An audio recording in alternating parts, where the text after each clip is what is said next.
Hello there, YouTube. Hello, Mini Wargaming. Yes, I have been following you and your very interesting attempts to actually show a battle in progress on camera, which is a very difficult thing to do with any kind of miniatures wargaming.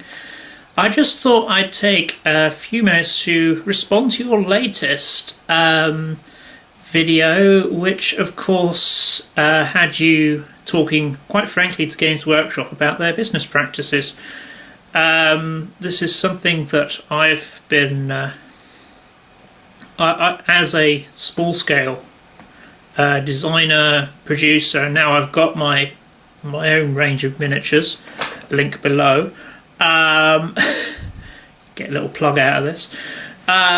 Anyhow, I've been talking about this a lot with a lot of other professionals in the industry, and yeah, I'm considered something of a radical in a lot of ways, because, well, firstly because I don't seem to give a shit for public opinion, but there's another thing that I don't particularly like, and there are a small group of us designers who don't like it, and that is the way IP laws are currently being used.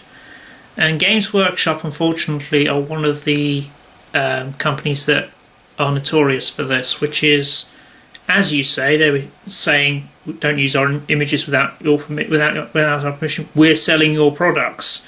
I mean, that's got to be the most ridiculous abuse of it I've seen. And yeah, it's, as I see it, IP was a good idea in the first place when it first came in, end of the Victorian era,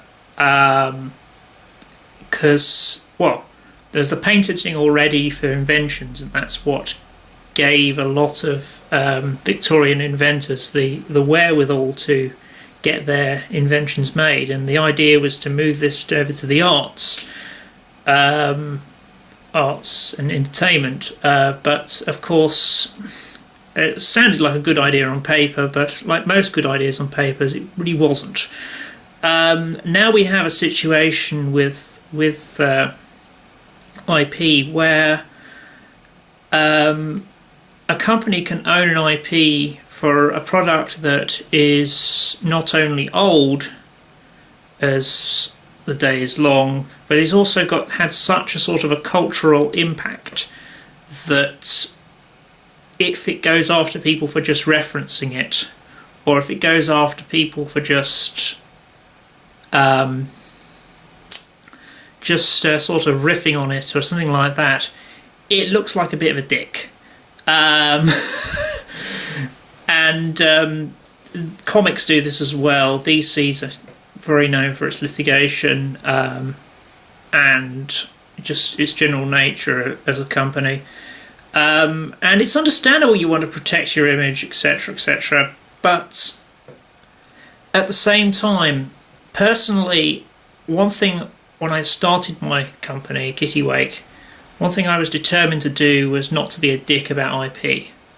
So far, I've only had one instance where I've had to call foul on IP, and that wasn't a case of somebody using one of my worlds or using one of my stories or anything like that.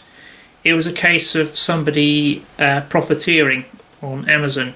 They'd bought a single copy of my printed book, and they were selling it on at an extortionate markup, and I didn't want a new fan of mine to suddenly look me up on Amazon, find the copy there that before, often they were going up before the official Amazon copy was posted, at a ridiculous markup, and think I was some kind of crook who was selling a £8 book for 150 quid.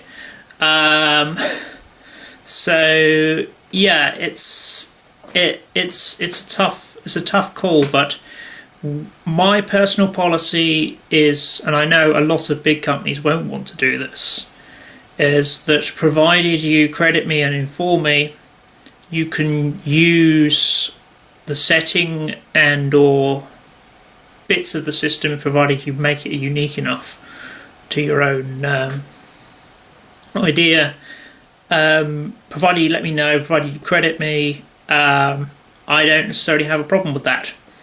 And I don't have a problem with people using other people's miniatures. Well, it'd be stupid if I did, because I've only got 10 in my range at the moment.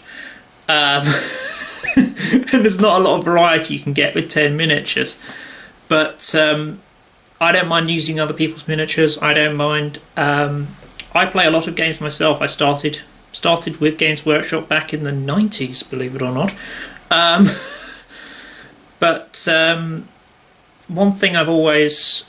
When I was 2005, I went to university. The role-playing group was mixed in with the miniatures group, and I found role-playing a lot easier to get into because of the fact there wasn't this sort of territorial...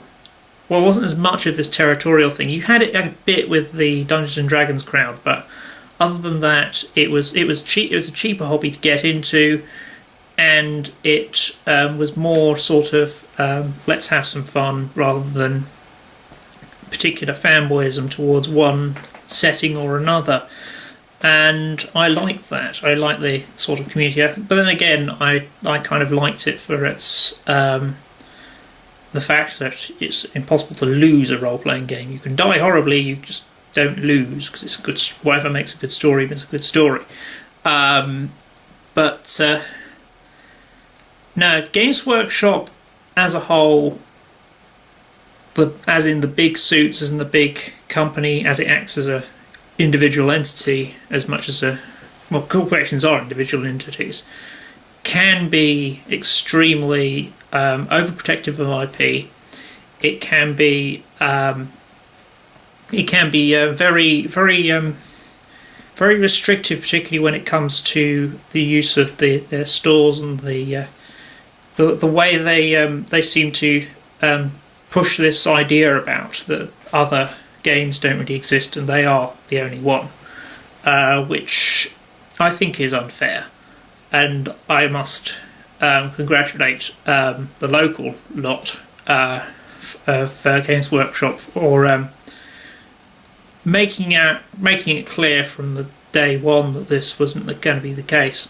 Although obviously they won't photograph miniatures from third parties in their shop, it will. They do. I'll put them on their website. They said, well, it's a thing. It's good to know that there are other companies out there for any company, and they have this particular Games Workshop. They have a kind of a cooperative atmosphere, which is a lot friendlier than a lot of Games Workshops I've seen. I mean, it's carrying on the spirit of the earlier store that was further into town, where they once held a big battle over they got an Airfix Millennium Falcon, which was 1:48 scale, so it was just about 28mm, and they painted it up in I believe it is either Howling Griffin it's the Howling Griffin Space Marine colours, and had lots of dead Space Marines around it, and they used that as an objective, and it was a lot of fun, that game. So yeah, probably wouldn't get away with that in a Games Workshop store these days, but that's the thing.